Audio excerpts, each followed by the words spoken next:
My husband grounded my daughter for a B, while his son failed 3 classes and got ice cream. So I finally pulled out 6 years of receipts. I need to preface this by saying that for 6 years I told myself I was exaggerating, that I was too sensitive, that blended families are just hard, and I needed to be patient. And it wasn't until I watched my 11-year-old daughter's face crumble over a single B+ that I understood I hadn't been exaggerating anything. I had been quietly documenting a slow-motion catastrophe and calling it patience. So here's the whole story, long as it is, because I think somewhere in here, another exhausted stepmom is going to recognize herself, and I want her to know it's not just her. My name isn't important, but I'll go by Renee for this. I'm 39. I work as a senior claims adjuster for a regional insurance company, 45 to 50 hours a week depending on the quarter. And before I ever met my husband, Grant, I bought a modest 3-bedroom colonial on Larkspur Court with money I'd saved since I was 22, working nights through community college while raising my daughter Piper mostly alone after her biological father decided fatherhood wasn't for him about 4 months before she was born and was never heard from again. Not a birthday card, not a phone call, nothing. So it's just always been me and Piper against the world, and I built that house into a home before Grant ever set foot in it. I met Grant at a mutual friend's barbecue when Piper was 5. He was funny and easygoing and endlessly complimentary, the kind of guy who remembers your coffee order and makes you feel like the only person in the room. He sold RVs at a dealership out on Route 9, commission-based. Some months he'd bring home $12,000, and some months he'd bring home $1,800. And he had a son from a previous marriage, Cole, who was 6 at the time, a sweet, anxious kid who split time between Grant's place and his mother's, until his mother, Danielle, moved 3 states away for a nursing job when Cole was 9, after which Cole came to live with us full-time. In the early years, honestly, things felt good. We got married when Piper was 6 and Cole was 7. We did the whole blended family effort, family movie nights, matching Halloween costumes, a trip to the coast every summer, and I want to be clear that I never once resented Cole for existing. I loved that kid. I drove him to soccer practice. I signed his permission slips. I made his lunches. I sat up with him during a stomach flu at 2 in the morning holding a bucket while Grant slept through the whole thing. I genuinely thought of myself as his stepmother in every sense that mattered, which is exactly why what happened over the next several years cut so deep, because it wasn't about whether I loved him, it was about whether Grant loved my daughter the same way I loved his son, and the answer, it turned out, was no. It started small, the way these things always do, small enough that you can talk yourself out of noticing. Piper had a bedtime of 8:30 on the dot, weekdays and weekends, no exceptions, because Grant said structure builds discipline. Meanwhile, Cole's bedtime was whenever he gets tired, which in practice meant Cole was regularly still awake at 11 watching YouTube on his tablet while Piper lay in the dark 2 doors down, straining to hear the television. Piper had to finish every bite on her plate before she could leave the table, including vegetables she genuinely hated, because Grant said we don't waste food and we don't raise picky eaters. Meanwhile, Cole ate chicken nuggets and plain pasta for approximately 4 years straight because Grant said Cole was just a picky kid and it wasn't worth the fight. I remember the first time I really clocked it, Piper was maybe 7. She'd asked for seconds of broccoli, actually asked for it, and Grant told her she could have more once she finished her first serving, delivered in this stern, testing her voice. And not 10 minutes later, Cole pushed his broccoli to the side of his plate untouched, and Grant just said, "That's fine, buddy. More chicken nuggets?" And I remember sitting there with my fork frozen halfway to my mouth thinking, did that really just happen? And then talking myself down, telling myself I was reading too much into one dinner. But it wasn't one dinner. It was chores, too. Piper's room had a checklist taped inside her closet door. Bed made with the corners tucked, dresser dusted, floor vacuumed every Saturday before she was allowed any screen time at all, while Cole's room looked like a thrift store had exploded in a wind tunnel, and Grant would just laugh it off and say boys are messy. That's just how it is. It was birthdays, too. Though it took me longer to notice this pattern because gifts feel so subjective. For Piper's 9th birthday, Grant got her a single practical backpack for the upcoming school year. Useful, sure, but hardly a birthday gift. While 3 months earlier for Cole's birthday, he'd bought a $200 gaming console add-on without blinking. When I gently brought up the backpack thing once, just once early on, Grant told me I was keeping score in a marriage, which is a very effective way to make someone stop bringing things up, because nobody wants to be the person keeping score. So for years, I just stopped saying anything and let the imbalance grow quietly in the dark, which in hindsight is exactly how these things are allowed to metastasize. Homework was where it really metastasized, though. Grant checked Piper's grades religiously, and I mean religiously. There was a parent portal for the school district, and he had it bookmarked, and he checked it most evenings after work. And if Piper's grade in any subject dipped from an A to a B, even a high B, he would call her into the living room and sit her down like she was being court-martialed, ask her what happened, ask her if she understood how important her responsibility and potential were, and more than once he took her phone for the week or assigned her extra worksheets he printed off the internet on a Friday night. Cole, meanwhile, brought home D's and F's on a semi-regular basis, actual failing grades, and Grant's response was always some version of, the curriculum doesn't match how he learns, or his teacher doesn't get him, or the one that made my blood run cold every single time. You know he's still processing the divorce, which Cole's parents split up when he was 3. He is now 13. I love the kid, but at some point 10 years is not a fresh wound. It's a narrative Grant kept alive because it was more comfortable than admitting he simply held his own son to a different, lower bar. There was a Thanksgiving 2 years ago at Grant's mother's house, where his mother, my mother-in-law Carol, actually pulled me aside in the kitchen while we were doing dishes and quietly said, "You know I love that girl like my own, but does anyone else notice Grant is harder on Piper than he is on Cole?" And I remember feeling this strange, validating relief that someone else had seen it too, followed almost immediately by a wave of shame that I hadn't done anything meaningful about it myself yet, 2 years before the breaking point. And Carol never brought it up again after that, and neither did I. And life just went on, the two of us both quietly noticing and quietly saying nothing, which I think a lot of families do, without realizing how much damage that particular kind of silence causes. There was also a lake house trip the summer before everything finally broke, a week we'd rented with another family, the Hendersons, and I remember Cole was allowed to bring his tablet and play games poolside the entire week, while Piper was assigned reading time for 2 hours every single afternoon because Grant said summer brain drain was real and he wasn't going to let Piper's grades slip over break. And Piper, being Piper, never once complained out loud. She just sat under the umbrella with her book while Cole cannonballed into the pool behind her, and I watched her watch him from behind her sunglasses, and I still think about the particular kind of loneliness on her face that week. The turning point, the thing that finally broke something loose in me after 6 years of swallowing it, happened on an ordinary Thursday in early spring. Piper came home with her report card, 5 A's and 1 B-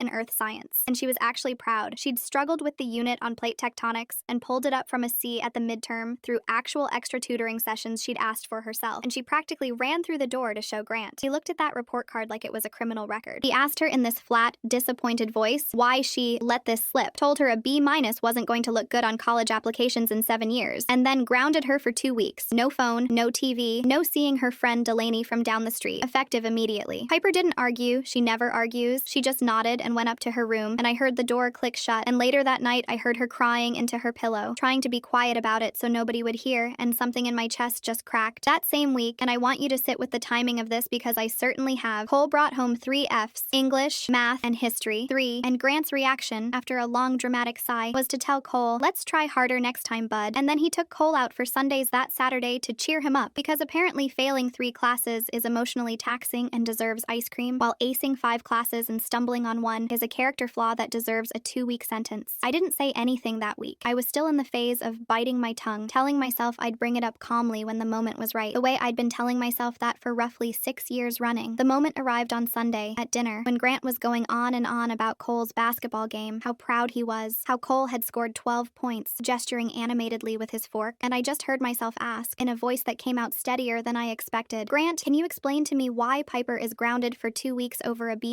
while Cole failed 3 classes this week and got a Sunday?" The table went dead silent. Cole stared at his plate. Piper's eyes went wide and darted between us like she was watching a car accident happen in slow motion. Grant's jaw tightened, and for a second I actually thought he was going to answer me honestly, but instead he shoved his chair back so hard it screeched against the floor, said, "Not this again," under his breath, and stomped upstairs, and I heard our bedroom door slam so hard a picture frame in the hallway rattled and cracked. I sat there for a second, then quietly told both kids to go finish up in their rooms. Piper cleared her plate without being asked, rinsed it, put it in the dishwasher, said, "Thanks for dinner, Mom," on her way out, still doing everything right even in that moment. Cole left his plate exactly where it was, food half-eaten, and disappeared upstairs with his phone already back in his hand. I stood there alone in that kitchen, looking at one kid's rinsed plate and one kid's abandoned plate, and something in me that had been slowly filling for 6 years finally hit the rim and started to spill over. That night, I couldn't sleep. Around 1 in the morning, I got up, went down to the kitchen table, and started writing. Not venting, not journaling in the emotional sense, but actually documenting, like I was building a case file. Because some part of me, the claims adjuster part of me honestly, understood that if I ever wanted this to actually change, I needed something more solid than "it feels unfair." I filled almost 3 full pages, front and back, with dated incidents going back years as best I could reconstruct them, bedtime discrepancies, the food thing, the birthday backpack, the lake house reading assignment, the grading double standard, specific dates when Piper was punished for things Cole did worse and got a pass on. I wrote until my hand cramped. The next morning, I called in a personal day, which I never do. My manager actually texted back a surprised, "Everything okay?" because I hadn't taken a sick day in over a year, and I opened a spreadsheet instead of resting, because if the emotional argument wasn't landing after 6 years, I figured maybe the financial one would. I went through a full year of bank statements, the mortgage, which was in my name only since I bought the house solo before Grant and I even met, property taxes, homeowner's insurance, electric, water, internet, groceries, both kids' school supplies, both kids' clothes, Piper's dance classes, Cole's basketball league fees, the family car payment, everything. And I built out columns for who actually paid for what. When I finished and added it all up, I sat back in my chair and just stared at the number. I was covering roughly 90% of our household's total expenses. 90%. Grant's income, when the commissions were good, mostly went to his own truck payment, his fishing gear, and cash he'd hand Cole for things. And when the commissions were bad, which was often, he contributed almost nothing at all, and I had simply absorbed the gap for years without ever sitting down and quantifying it, because I loved him, or thought I did, and because you don't marry someone and then start doing accounting on the relationship, except apparently that's exactly what I needed to do. That evening, Grant came home holding a bouquet of grocery store roses, already looking sheepish, said he felt bad about storming off, said he wanted to start fresh. I didn't take the flowers. I set my 3 handwritten pages and a printed copy of the spreadsheet on the counter in front of him, and watched his face change as he read, his eyebrows pulling together, his mouth opening and closing without any sound coming out. Then I walked past him and dropped the roses straight into the trash can, cellophane and all, right in front of him, and told him we were done pretending this was fine. He didn't have a response. He just stood there holding the empty space where the flowers used to be. And I remember thinking, 6 years? It took 6 years and a spreadsheet to get him to go quiet instead of defensive. The next few days, I focused on Piper. I took her out to a little coffee shop we both liked, just the two of us, ordered her a hot chocolate with extra whipped cream, and asked her, gently, how she'd been feeling about things at home. Really feeling, not the polite version she usually gave me. She cried almost immediately, and what she told me broke something in me all over again, because she said she'd noticed the difference since she was about 9 years old. 3 full years of quietly absorbing that her stepdad held her to a different standard, and that her private theory, the one she'd never said out loud to anyone, was that she must not be good enough, that if she were just a little better, a little more perfect, Grant would finally be proud of her the way he was proud of Cole. She told me about the lake house, about how she used to imagine what would happen if she stopped trying so hard, whether he'd notice her at all if she weren't quietly winning at everything. An 11-year-old girl had spent 3 years believing she was the problem, when the problem was sitting across the dinner table failing 3 classes and getting a reward for it. I made an appointment that same week with the school counselor, a warm, sharp woman named Ms. Alvarez, who met with Piper and afterward sat with me and explained gently that Piper was showing real signs of anxiety and perfectionism, consistent with a kid trying to earn love through achievement, and she committed to seeing Piper weekly going forward, and gave me some resources for family therapy too, which I tucked away, sensing I was going to need them sooner rather than later. Meanwhile, I started keeping what I privately called real-time notes, not a dramatic vendetta, just an honest log, and over one single long weekend, I counted 11 separate instances of the double standard playing out in real time. Piper had to fully clean her room before she was allowed screen time, dust the shelves, vacuum, make the bed with hospital corners practically, while Cole's room looked like a tornado had gone through a laundromat and nobody said a word. Piper asked to go to Delaney's house and was told she had to finish her homework first and show it to Grant. Cole asked to go to a friend's house and walked out the door with no questions asked. Piper asked Grant to look over a book report she was proud of, and he waved her off with a, "Not right now, hun." 20 minutes later, Cole showed him a highlight video of some basketball plays, and Grant lit up, praised him for a solid 5 minutes, called me into the room to watch it too. 11 instances in 3 days. It wasn't in my head. I even called my sister Jenna that weekend, mostly just to vent, and she went quiet on the phone for a second before saying, carefully, "Renee, I've noticed it too. I just didn't think it was my place to say anything," which was, at that point, becoming a recurring theme. Apparently, half our extended family had been watching this happen for years, and nobody wanted to be the one to say it out loud, myself included, until now. Things escalated fast after that. Cole's school called us in for a meeting because his grades had dropped low enough that the administration was putting him on academic probation, and if he didn't bring his grades up, he'd be barred from playing basketball, which was the one thing that seemed to genuinely light him up, and I understood that. I really did. Sports had been a lifeline for a kid whose mom lived 3 states away and called less and less, some months only twice. But in that meeting, Grant again started in on the excuses, the pressure of basketball, the pace of the curriculum, the possibility of an undiagnosed learning difference nobody had actually pursued testing for, and this time I didn't let him finish. I told the vice principal we accepted the terms of the academic probation, and that at home Cole would lose gaming and social privileges until his grades came back up to at least a C average across the board. And Grant looked at me like I'd slapped him, but he didn't argue in front of the school staff. We drove home in silence, Cole in the back seat staring out the window, probably bracing for an argument that, for once, didn't happen in the car. For about 3 days, the new rule held. Then Cole came bouncing down the stairs on a Tuesday evening, bragging that Grant let him play video games for an hour because he'd had a hard day, and I felt my stomach drop. Because this wasn't just favoritism anymore. This was Grant actively sabotaging the one consequence structure we'd both supposedly agreed to, behind my back, in my own house, undermining me to look like the fun parent while I got to be the enforcer everyone quietly resented. I confronted him in the driveway that night so the kids wouldn't hear, arms crossed against the cold, and he got defensive fast, accused me of using money to control him, of treating this house like it was some kind of business he had to earn shares in. That's when I said the thing I'd been holding back for weeks. I told him plainly that the deed to the house had my name on it and only my name on it, that I'd bought it years before we even met, and that if he he couldn't find it in himself to treat my daughter with the same basic fairness he gave his son, he wasn't going to keep living in it. He went pale under the porch light. I don't think it had ever fully occurred to him, in 6 years, that the house wasn't ours in the legal sense, it was mine, and that the ground he was standing on literally belonged to me. A few days later, quietly, on my lunch break, I made an appointment with a family law attorney downtown, a sharp, no-nonsense woman named Ms. Whitfield, mostly just to understand where I actually stood if this kept going the way it was going. Not because I'd decided to leave, but because I needed to know my options before I lost my nerve. She walked me through it plainly. The house was purchased before the marriage and was solely in my name. My income was the substantial majority of the household's, and if I could show documented, consistent evidence of disparate treatment toward my biological child, that would matter significantly in any custody or support conversation down the line. She told me, not unkindly, that I already had more documentation than most people bring in after years of dragging their feet, and asked if I wanted to keep our next appointment tentative rather than scheduled, which felt oddly generous, like she could tell I wasn't fully ready to pull that trigger yet. I left that appointment with a business card in my purse, and of course, because the universe apparently loves irony, Grant found it 2 days later while looking for a charger in my bag. He came into the kitchen holding it up between 2 fingers like it was evidence at a crime scene, and for the first time in weeks, I watched real fear cross his face instead of defensiveness, his hands actually trembling slightly because I think some part of him finally understood I was serious, that this wasn't just another dinner table complaint he could wait out. That fear, weirdly, is what cracked the door open to something better. That same week, I sat him down and drew up an actual written agreement. Nothing fancy. Just a document I typed up myself. Both kids would have the same 9 o'clock bedtime. Both kids' homework would be checked nightly by whichever parent was home. Both kids would face the same consequences for the same infractions and receive the same praise for the same effort. No exceptions carved out for processing the divorce, or picky eating, or basketball pressure. I put it on the counter and asked him to sign it if he actually meant what he kept saying about wanting to fix things. He signed it, hand shaking slightly, and for about a week it genuinely held, and I let myself hope, cautiously, that maybe a piece of paper and a scare had actually been enough. Then, like clockwork, it started slipping. Cole forgot to turn in an assignment, and Grant covered for him with the teacher over email instead of letting him face the natural consequence, apologizing on Cole's behalf for a mix-up that wasn't really a mix-up at all. Piper brought home a 95% on a history test, thrilled, practically glowing when she handed it over, and Grant's first question, before any praise at all, was, why not 100? I remember standing in the doorway watching her face fall in real time, watching that glow just switch off like someone had hit a light switch and thinking, we are right back where we started. All that fear from the lawyer's business card evidently having a shorter shelf life than I'd hoped. I decided I needed one more thing to make the reality undeniable to him, something visual, something he couldn't argue his way out of with excuses about curriculum or basketball or old divorces. So I printed a full year of bank and credit card statements, sat at the kitchen table with a yellow highlighter and a blue highlighter, and highlighted every single expense in yellow if I'd paid it and blue if he had. When I laid it all out across the table, it looked almost comical. Page after page of solid yellow with these tiny, scattered islands of blue barely visible among it. I called him in, didn't say a word, just let him look at it, watched his eyes move down, page after page. Then I told him this was the last conversation we were going to have about this without outside help. Either we started serious family therapy immediately, real sessions, consistently, not a one-off, or he needed to find another place to live, because I was done being the only adult in this house holding a scoreboard that only I could see. To his credit, he agreed to the therapy, and I want to be fair here and say that I think some part of him did want to be better. He just didn't know how to get there on his own, which is honestly true of a lot of people who repeat unfair patterns. It's not always pure malice. Sometimes it's a wound wearing a parent's face. Family therapy started the following week with a calm, precise therapist named Dr. Okafor, and the first few sessions were mostly logistics and history-taking. Grant fidgeting through most of it, giving short answers, deflecting anything that got too close to the bone. But in the 4th or 5th session, Dr. Okafor asked him a question that seemed to catch him completely off guard. Something like, when you look at Piper succeeding easily at something Cole struggles with, what do you actually feel, physically, in your body, before you even have words for it? And Grant just sat there for a long moment, jaw working. And then, to my genuine shock, he started to cry. Really cry. Not performative tears, but the kind that come from somewhere old. What came out over the next 20 minutes was the ugliest, most honest thing he'd said in 6 years of marriage. He admitted that some deep, embarrassing part of him resented Piper simply for not being his biological child. That every time he looked at her, he was reminded that I had loved and built a life with someone before him. That Piper's very existence was proof of that history, and he hated that it bothered him because he knew it wasn't rational, and he hated Piper a little for making him feel that irrationality every single day just by being in the room. And then the harder admission, he was jealous of his own daughter's stepdaughter, jealous of Piper because things came easily to her. She was disciplined, bright, sweet-natured, low maintenance in the way some kids just are, while Cole, his own flesh and blood, struggled with almost everything: focus, grades, emotional regulation, and somewhere in his gut, Grant had decided that punishing Piper for being effortlessly good and excusing Cole for struggling was some kind of twisted way of leveling a playing field that only existed in his own head, a private ledger he'd been running that had nothing to do with either kid's actual behavior. Hearing him say it out loud, ugly as it was almost a relief, because for 6 years I'd had no explanation at all, just the pattern. And now at least the pattern had a name, and names, it turns out, are the first thing you need before you can actually dismantle something. Dr. Okafor didn't let him off easy after that confession either. She assigned him actual homework, one-on-one time with Piper, no phone, no Cole, no me, just the two of them, once a week minimum, with the explicit goal of learning to listen to her without correcting, redirecting, or comparing her to anyone. The first couple of these outings were awkward. Piper told me later that they mostly just walked around the mall in silence, Grant clearly out of practice at just being present with her without an agenda. But by the third week, something shifted. Grant took her to the bookstore, actually sat down and asked her about the fantasy novels she liked, the ones with dragons and hidden kingdoms that I'll admit I'd never had the patience to really dig into with her myself, given my schedule, and he ended up buying her 3 books off her list without being asked, and Piper came home practically floating, hugging the bag to her chest like it was made of gold, and told me all about it at bedtime in this rush of excited detail I hadn't heard from her in years. A few weeks after that, Piper brought home another report card, 5 A's and 1 B+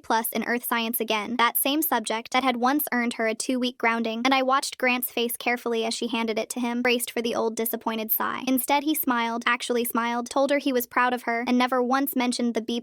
Not that night, not the next day, not ever. Piper looked at me over his shoulder with this expression of pure, disbelieving relief, like she'd been carrying a backpack full of rocks for 3 years, and someone had finally taken it off her shoulders. Cole made real progress too, and I want to give him credit because none of this was his fault. He was a kid caught in a pattern his father built, and once both of us started holding him to consistent, fair expectations, checking homework every single night without exception, cutting screen time until assignments were done, sitting with him while he worked through math problems he'd normally have avoided, he actually rose to meet it faster than either of us expected. His next report card showed 3 C's, 2 B's, and 1 D, worlds better than the 3 F's from before, and we made a big deal out of it, a real celebration, chicken parmesan for dinner, because it's his favorite. And this time the celebration was shared equally between both kids. No scoreboard, no comparison, just 2 parents proud of 2 kids for 2 different kinds of effort. Carol, my mother-in-law, actually pulled me aside again at Easter, a very different conversation than the one at Thanksgiving 2 years earlier, and told me she could see the change in Grant, said she hadn't seen him that present with Piper since she was a toddler, and thanked me of all things for not giving up on either of them. It's been about 3 months since that dinner where I finally asked Grant the question out loud in front of everyone, and I won't pretend our house is some perfect after-school special now. We still argue about ordinary things, whose turn it is to do the dishes, whether Cole's basketball schedule is eating into family dinners too often, normal exhausting parenting stuff, but the toxic double standard that ran underneath everything for 6 straight years is genuinely gone, uprooted, not papered over. Piper laughs more freely now. She stopped double and triple checking her homework at midnight out of fear. She actually asked to try out for the school play last month, something the old, anxious, perfectionist version of her would never have had the confidence to do. And Grant went to opening night and cheered louder than anyone in the auditorium, which made her blush the whole car ride home. I still keep that yellow legal pad with my 3 pages of handwritten notes tucked in a drawer, not because I need it anymore. Therapy and honesty did more good than any spreadsheet ever could, but because it reminds me of the exact moment I stopped being quiet for the sake of peace and started being loud for the sake of my daughter. And if there's one thing I'd say to anyone reading this who recognizes even a sliver of their own life in it, it's that the discomfort of naming the unfairness out loud at the dinner table in front of everyone is nothing compared to the years of damage that staying quiet does to a kid who's smart enough to notice the difference long before any adult is willing to admit it exists.